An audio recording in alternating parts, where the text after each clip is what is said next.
Have you ever watched Inception and thought, wow, I've never seen anything like this before? What if that wasn't true?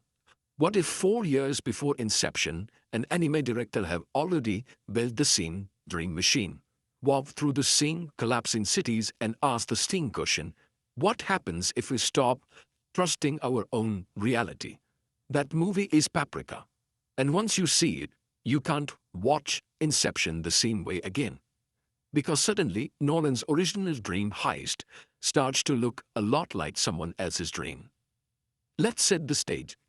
Paprika came out in 2006, directed by Satoshi Kon, the same mind behind Perfect Blue and Tokyo Godfathers. It was his last featured film before he passed away, and it's now considered a landmark of surreal psychological animation.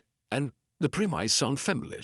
A device called DC Mini lets the therapist literally walks inside their patient's dreams.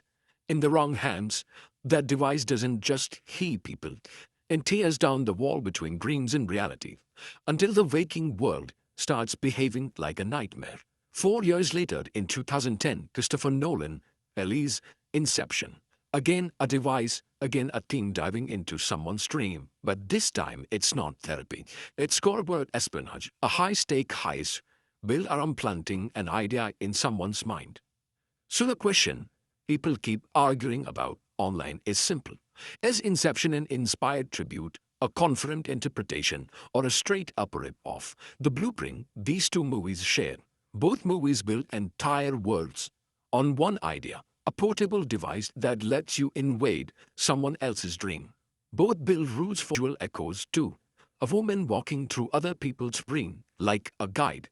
Paprika strolling through a parade of living objects. A man assembling a team of specialists to pull off a mission inside someone's subconscious. City streets bending and folding onto themselves. Hallways twisting while bodies float and fight in zero gravity. Are these one-to-one copies? Not exactly, but they're close enough that even film critics and anime fans have spent years writing about uncanny similarity between the two. Here's the important part. It's not that sharing ideas is wrong. Directors borrow, steal, and remix all the time. The real question is, what do you do with their idea once you have it? And that's where Paprika and Inception split in completely different directions. Paprika is not a heist movie. It's not about stealing ideas. It's about what happened when the place you feel most like yourself isn't the real world at all. Dr. Atsuko Chiba is a reserved, controlled therapist in reality, but inside dreams, she became Paprika, confident, playful, almost free. The DC Mini doesn't just let her help people, it let her escape into a version of herself she wishes she could be full-time. As the movies go on, the dream world becomes louder and louder, marching parades of random objects, broken people speaking nonsense, a flood of images crashing into each other until you can't tell where one dream ends and another begins. It's messy, chaotic, and deeply psychological.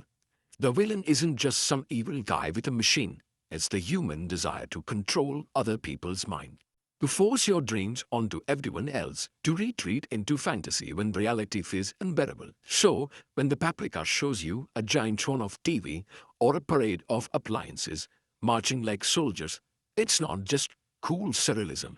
It's a visual way of saying, this is what happened when the collective unconscious goes off the rails.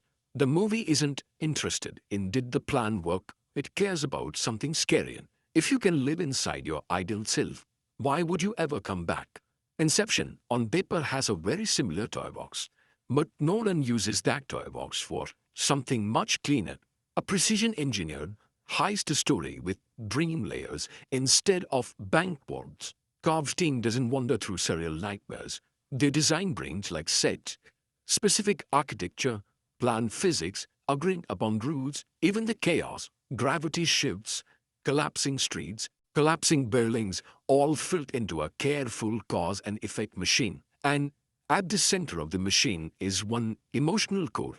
Cobb's guilt over his wife, Mal, his subconscious grief against him. The dreams in Inception are about guilt and regret and fantasy of undoing one mistake. where Paprika asks, what if the brain our most honest reality? Inception asks, what if you could break into someone's mind and rewrite the one idea that controls their life? Both questions are powerful, but look at how differently they treat dreams. In Paprika, dreams are wild, free, and often terrifying because they don't obey logic. In Inception, dreams are bang, but still logical. Puzzles you can solve if you're smart enough. One is a fever dream about identity. The other is a tightly wound heist about regret and controlling an entire list of famous films whose stories or aesthetics tracks closely to anime. The Matrix warring from Ghost in the Shell, Black Swan echoing Perfect Blue, live-action blockbusters, lifting scenes, compositions, and even story beats straight from classic anime. There are video essays and listicles literally titled movie that stole from anime, because at some point the pattern became too obvious to ignore. And it's not just hardcore anime fans saying this. Mainstream outlets and film blogs have written about how Paprika is widely considered one of the biggest visual and conceptual influence on Inception. So why does this happen? Part of it is simple. Anime, especially directors like Satoshi Kon, takes risks live-action studio don't want to. They push camera movements, editing and surreal imagery to edge.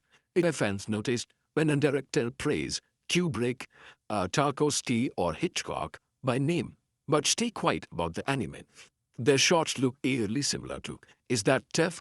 Is it a homage? Is it just parallel evolution? The uncomfortable answer is, it's probably all three, depending on the case. So let's come back to the question everyone wants a yes or no answer to.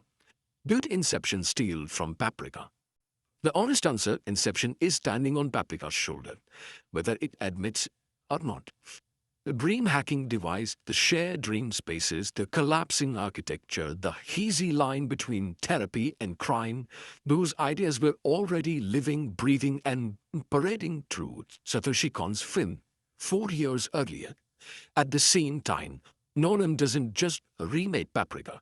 He plugs those ideas into favorite structure, a clockwork heist about guilt and redemption, and tightens every screw until the dream feels less like chaos and more like puzzle. Maybe that's the real truth here. Paprika is what happened when you give a dream machine to an animator obsessed with identity, performance, and unconscious. Inception is what happened when you give a dream machine to a director obsessed with time, structure, and impossible architecture. Same time. Two different games. Calling Inception just a rip-off ignores how sharply executed it is. Pretending Paprika had no influence at all ignores 4 years of anime work that paved the road Inception walked on. If you've only ever seen Inception, here's the challenge. Watch Paprika next. Not as a gotcha to prove Nolan was wrong, but as a way to see how two artists can start from the same concept and end up in a different emotional realities. Inception will give you precision, structure, and the spinning top. The question of, did he wake up? Paprika will give you a therapist literally torn between who she is and who she wants to be.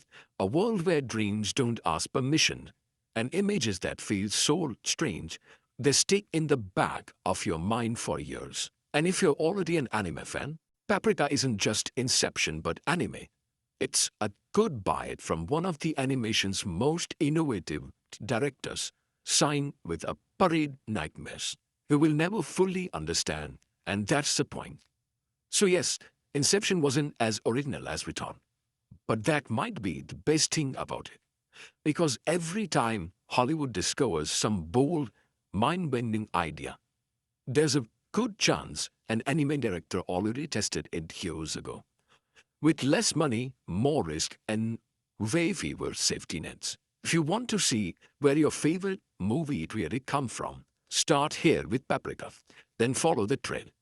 This is the first episode in a series on movies that anime did first. Next time, we'll talk about another beloved film that quietly borrowed its nightmares from Japanese anime. Until then, don't trust your dreams, and definitely don't trust that spinning top.